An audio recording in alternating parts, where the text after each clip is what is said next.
those devoted to the House of Mouse have a tendency to get a little defensive. Welcome to MsMojo, and today we'll be counting down our picks for the top 10 things you should never say to a Disney fan. Before we begin, we publish new content every day, so be sure to subscribe to our channel and ring the bell to get notified about our latest videos. For this list, we're looking at sentiments and opinions some people have regarding Disney that should not be shared with Disney fans, unless the aforementioned people are looking to start a fight or sign up for a history lesson. Number 10. Disneyland, Disney World, what's the big difference? Disneyland is the original Disney theme park in Anaheim, California, and Walt Disney World is in Orlando, Florida. Why does that matter so much? Because to Disney fans, these aren't duplicate parks on the east and west coasts. They are two distinct destinations, each with their own unique flavor and spirit. For Disney World devotees, Disneyland is somewhat of a mecca, the original park which needs to be visited at least once, even if they prefer Disney World. For West Coast fans, Disneyland is Disney at its purest. And while Disney World might be more extensive, it can compete with the quality, attention to detail, and history of Disneyland. Both are great, just don't get them mixed up. Number 9. Why do you need it on VHS, DVD, and Blu-ray? If you need to ask that question, you aren't likely to get it even after it's been explained to you, but we'll try anyways. VHS is all about nostalgia, not value. There's something about cracking open those plastic cases and popping one of those big VHS tapes into the VCR. It's what you did countless times as a kid, and though those VHS Disney movies have started to degrade over time, it's part of their charm.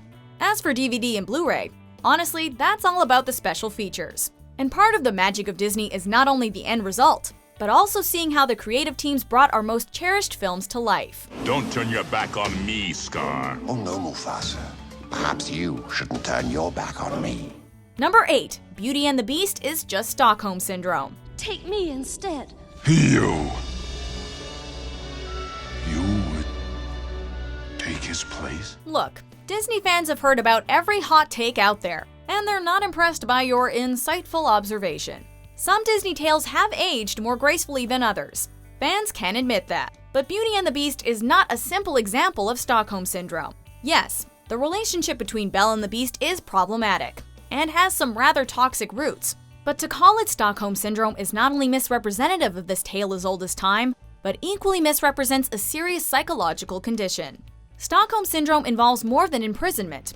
It involves abuse and willful manipulation. Belle actively argues and disagrees with him constantly. Also, this statement paints Belle as a victim, which our heroine most certainly is not. If you hadn't have run away, this wouldn't have happened. If you hadn't frightened me, I wouldn't have run away.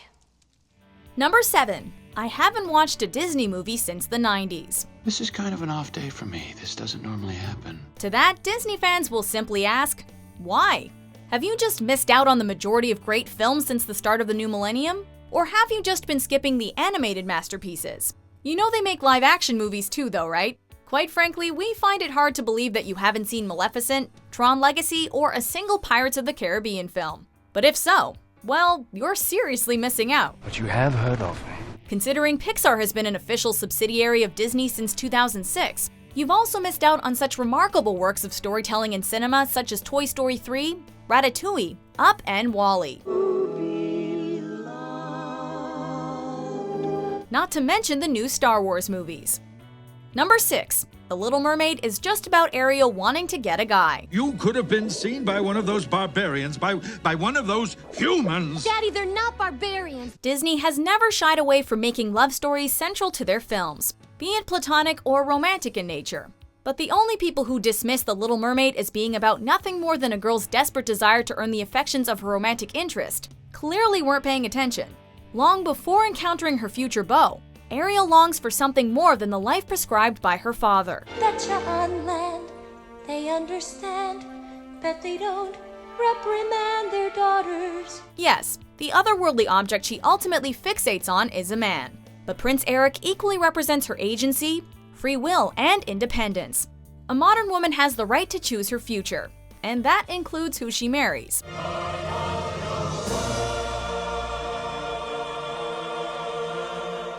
Number 5. Disney music is really corny. Life isn't some cartoon musical where you sing a little song and your insipid dreams magically come true. So let it go. The lyrics might be simple, but such has long been the tradition in musicals, be they animated or live action.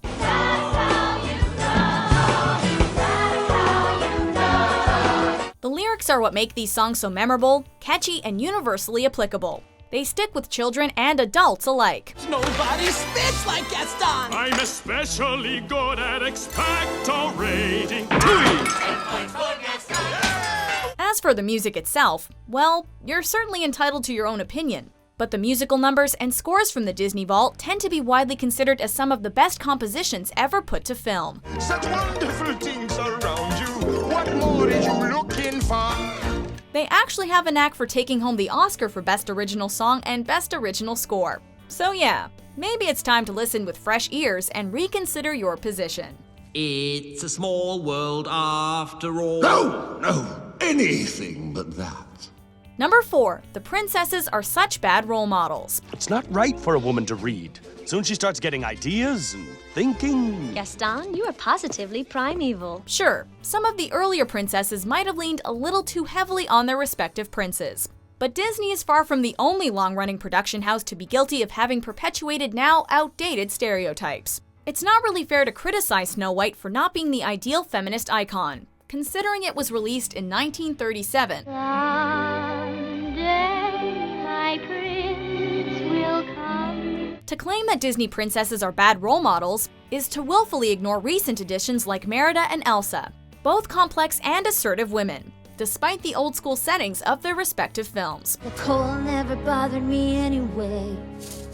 Yes, the older movies should be properly contextualized for young kids, but the fact that these princesses have started to show their age isn't worth banishing them over. For every girl who dreams big, there's a princess to show her it's possible. Number 3, I don't support Disney because it's an evil corporation. I cannot begin to tell you how uninterested, no, positively sickened I am at the thought of visiting your dollar printing machine. Disney is admittedly one of the biggest entertainment companies in the world, but it attracts more than its fair share of boycotting and finger-pointing. Disney is just another corporation that doesn't care about you, and they don't care about their employees. Cast members. At least with Disney, you get a decent amount of entertainment, joy, and memories in exchange for your hard-earned cash. Anyone who participates in society contributes to coffers of numerous companies who give back much less than Disney.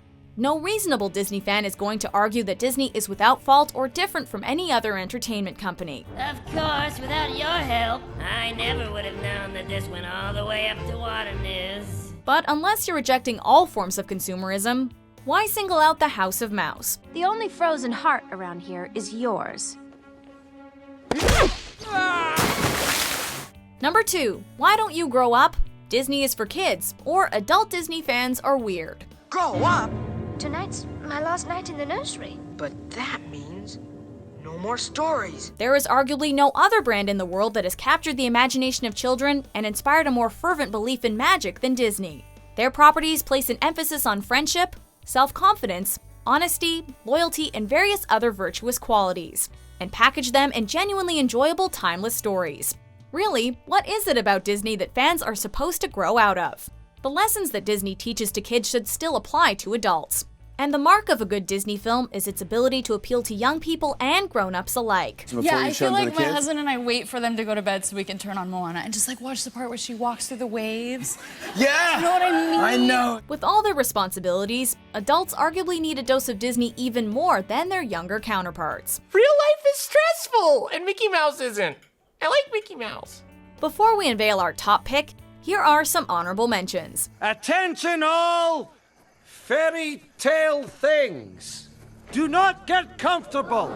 So, suppose you get to another world. What would you do there?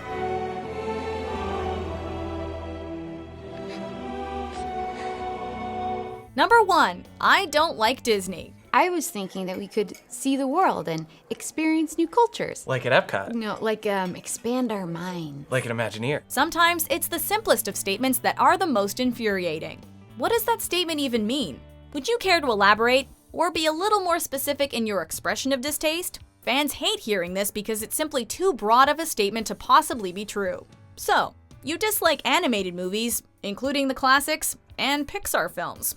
Alright, but you also hate amusement parks with arguably the most elaborate theming and immersive settings to be found on this planet?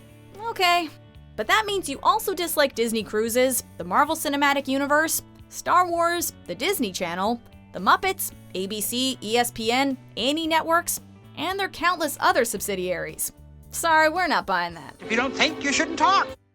Do you agree with our picks? Check out these other great clips from MsMojo and subscribe for new videos every day.